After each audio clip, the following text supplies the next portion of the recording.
Olá, meus queridos, é muito bom ter vocês conosco novamente aqui no canal do YouTube do SEAC para mais uma preleção. Vamos iniciar então com uma prece. Convido a todos que me acompanhem. Senhor Deus, Pai amado, Pai misericordioso e bendito, agradecemos, Senhor, a oportunidade que tem nos dado nesta presente encarnação, de aprendermos sobre seus ensinamentos através de Jesus e do seu Evangelho.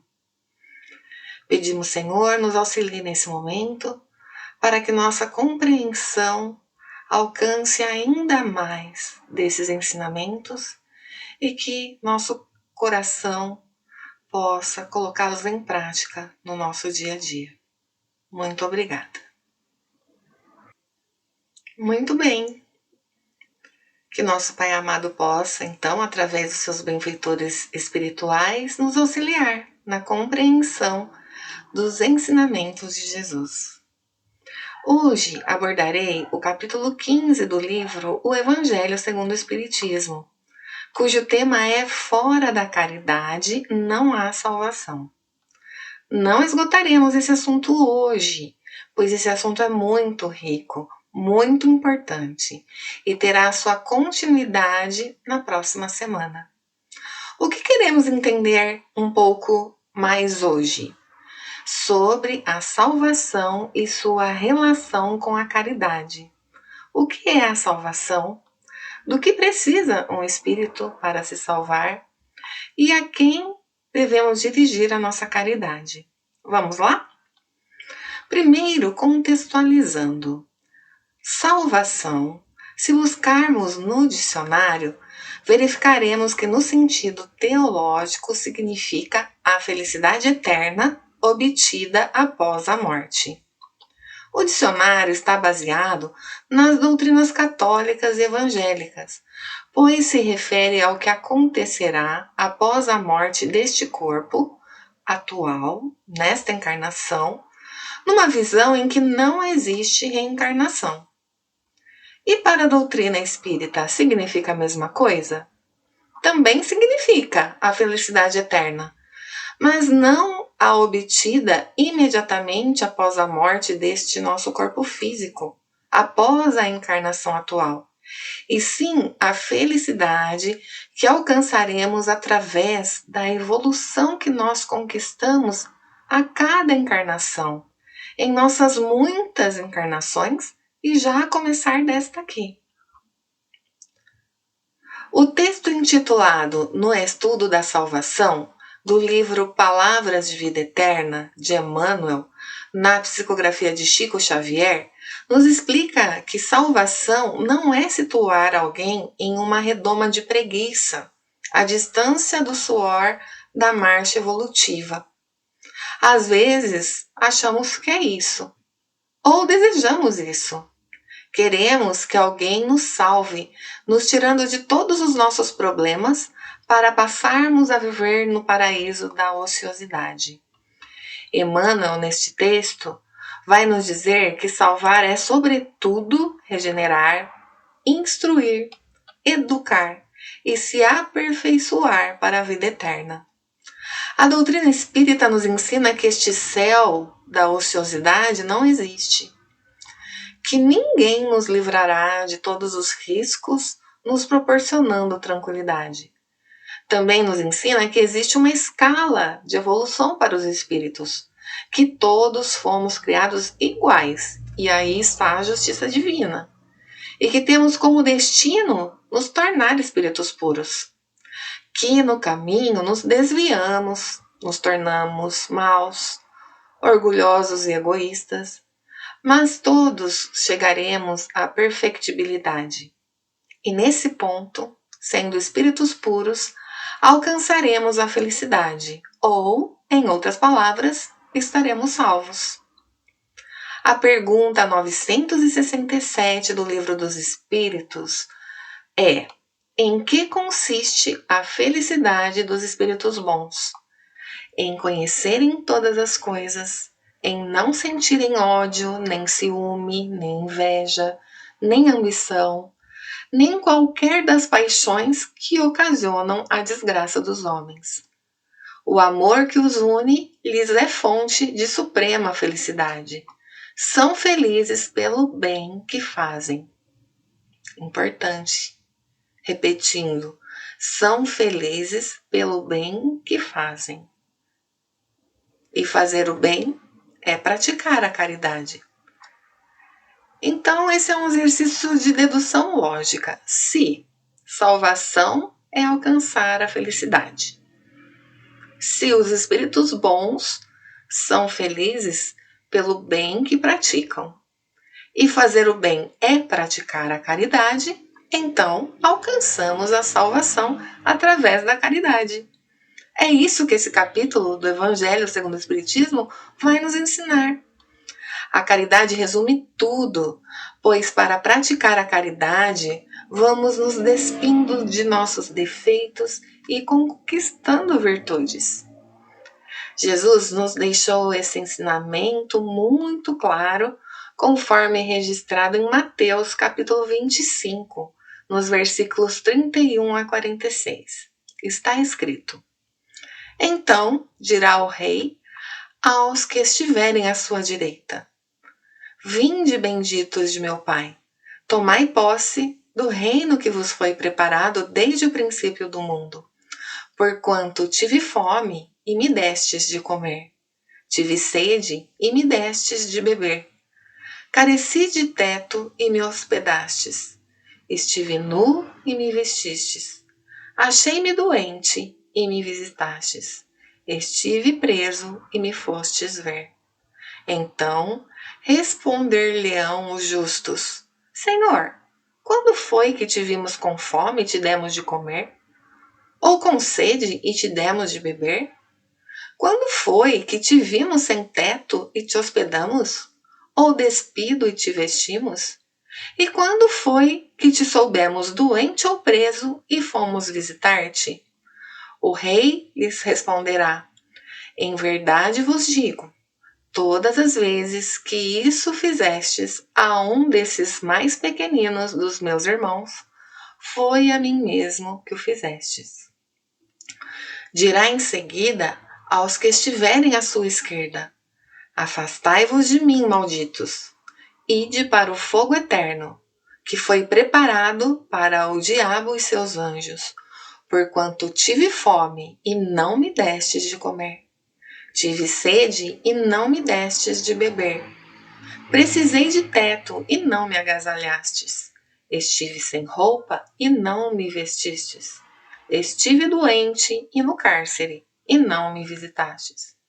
Também eles replicarão: Senhor, quando foi que te vimos com fome e não te demos de comer?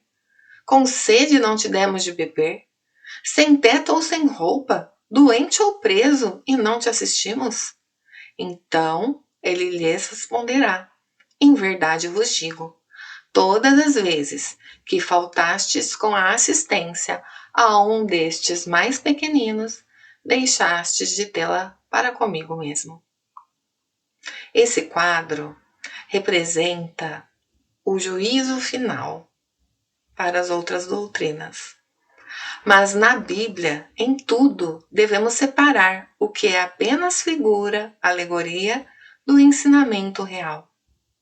Naquela época, os homens com os quais Jesus falava eram incapazes de compreender as questões puramente espirituais. Então, Jesus apresentava imagens materiais às vezes, chocantes, de propósito, para impressionar. Mas sabia que chegaria o momento em que a verdadeira interpretação dos seus ensinamentos seria entendida. E o Espiritismo nos dá essa chave. E o que podemos então entender deste trecho à luz da doutrina espírita? Por mais que pareça que é um julgamento final, o que fica entendido pela nossa alma é a ideia dominante de que a felicidade é reservada ao justo e que a infelicidade é o que espera o injusto, o mal. Com o Espiritismo, entendemos que esse texto faz referência à época em que a Terra vai deixar de ser um mundo de provas e expiações, portanto inferior, para ser um mundo melhor, no qual o egoísmo e o mal não sejam dominantes. Nessa oportunidade, os maus serão afastados para mundos inferiores, que é o que significa colocá-los à esquerda, e os bons tomarão posse do reino, sendo colocados à direita. E o que significa a expressão posse do reino? Não se trata, é claro, de um reino material, com o conforto ou as riquezas conhecidas na terra, mas do reino espiritual, onde os justos encontrarão a suprema alegria, a paz e gozarão do amor infinito de Deus. Agora vamos pensar, analisar o critério utilizado para separar uns dos outros. O rei considerou os títulos que a pessoa tinha? Considerou suas riquezas materiais? Considerou alguma prática exterior? Considerou se pertenciam ou não a alguma religião? Considerou o nome, o sobrenome ou a família a que pertenciam? Não. Considerou somente uma coisa: se a caridade foi praticada. E detalhe, quando praticada a caridade a qualquer pessoa, ele considera como se a ele mesmo fizéssemos. E considerou todo tipo de caridade, a que estava ao alcance de cada um. A caridade material, como atender às necessidades básicas dos irmãos, como roupas, alimentos, abrigo, saúde, mas também a caridade moral, amparando e auxiliando. A caridade moral também é importante, pois lembram que nem só de pão vive o homem? Amigos, a caridade é a condição única para a salvação. Se outras houvessem a serem preenchidas, ele as teria apresentado. Mas não é simples, pois a caridade não está sozinha. Ela abrange todas as outras virtudes: a humildade, a brandura, a benevolência, a indulgência, a justiça, etc. Impossível ser caridoso não tendo desenvolvido essas virtudes.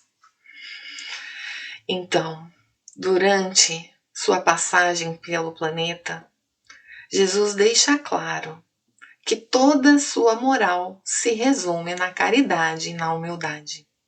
Isso é, nas duas virtudes que são contrárias ao orgulho e egoísmo. Orgulho e egoísmo é o que Jesus não cansa de combater.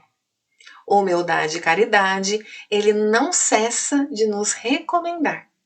E é o que ele próprio deu o exemplo enquanto esteve conosco. Em todos os seus ensinos, ele aponta essas duas virtudes como sendo as que conduzem à eterna felicidade. Jesus viveu a caridade. E com quem devemos praticar a caridade? Com o nosso próximo. E quem é o nosso próximo? Toda a humanidade. Todos os que estão à nossa volta.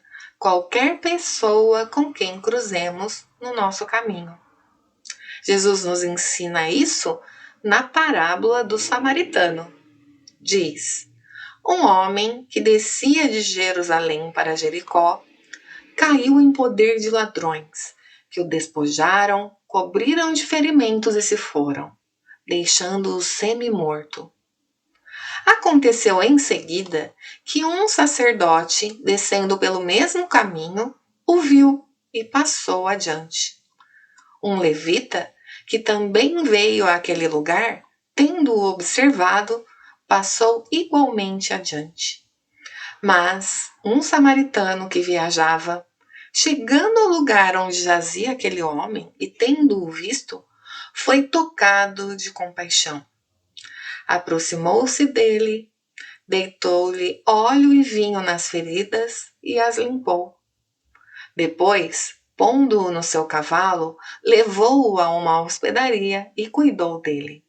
No dia seguinte, tirou 2 denários e os deu ao hospedeiro, dizendo: trata muito bem deste homem, e tudo o que despenderes a mais, eu te pagarei quando regressar.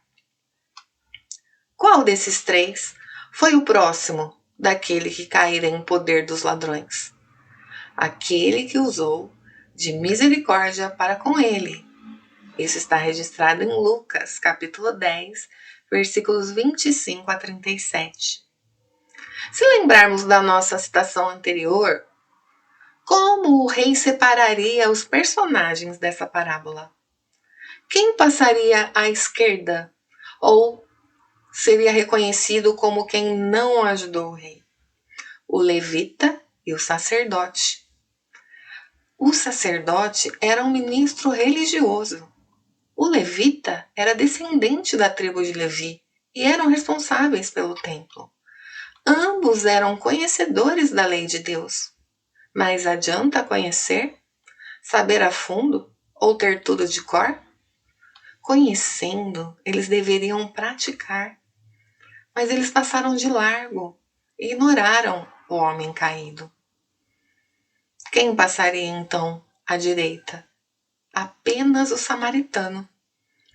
O que era tão difícil para o povo judeu admitir, que responderam àquele que usou de misericórdia para com ele, ao invés de usar o nome do samaritano. Os samaritanos eram considerados heréticos, de má vida, mas, nessa história, foi o único que praticou o amor ao próximo. Foi o único que praticou a caridade. Os outros 2, ligados à prática religiosa, não praticaram a caridade. Por isso, seria ele o único que passaria à direita. E quando estamos praticando a caridade, estamos cumprindo o mandamento maior. E qual é esse mandamento? É amarás o Senhor teu Deus de todo o teu coração, de toda a tua alma, de todo o teu espírito, e amarás o teu próximo como a ti mesmo. O caminho que conduz a Deus passa, portanto, obrigatoriamente pelo nosso próximo. Como podemos amar a Deus a quem não vemos, se não conseguimos amar aqueles que estão conosco no caminho? Bom, o que entendemos então? Que a salvação do espírito depende do bem que se faz ao próximo e resume-se exclusivamente na prática da caridade por amor a Deus. Que não são as práticas exteriores ou os rótulos religiosos que nos conduzem à vida eterna. Que ama ao próximo como a si mesmo, aquele que faz para os outros todo o bem que para si próprio desejaria. Que quando amamos ao próximo, sendo caridoso com ele, estamos, na verdade, manifestando nosso amor a Deus. Ou seja, não podendo amar a Deus sem praticar a caridade para com o próximo, todos os deveres do homem se resumem nessa máxima. Fora da caridade não há salvação. Que possamos nos conscientizar cada vez mais dessas orientações deixadas por Jesus e ficar atentos nas oportunidades que temos no nosso dia a dia de praticar a caridade, pois cada vez que a fizermos será como se fizéssemos a Deus. Bom, convido a todos agora então a praticar um pouco a caridade através da vibração em favor do próximo. Convido-os que me acompanhem, fechando seus olhos e buscando dentro de si seus melhores pensamentos, sentimentos. Vibremos inicialmente em favor dos nossos familiares, daqueles que conosco convivem. Vibremos paz, harmonia, amor, para que o ambiente doméstico seja cada vez mais equilibrado.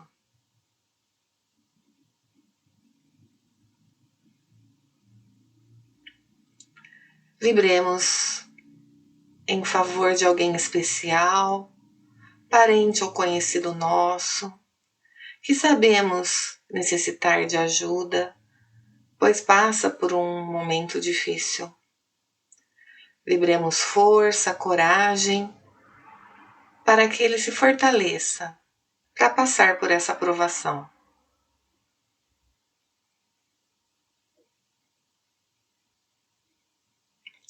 Vibremos também por alguém com quem estamos tendo algum tipo de problema. Vibremos perdão e entendimento, para que possamos nos reconciliar com ele enquanto estamos no caminho.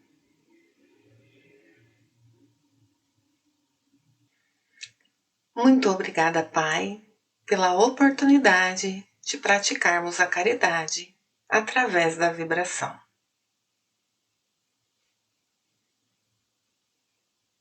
Agradeço a todos estarem conosco até este momento e nos encontraremos em breve em nova oportunidade.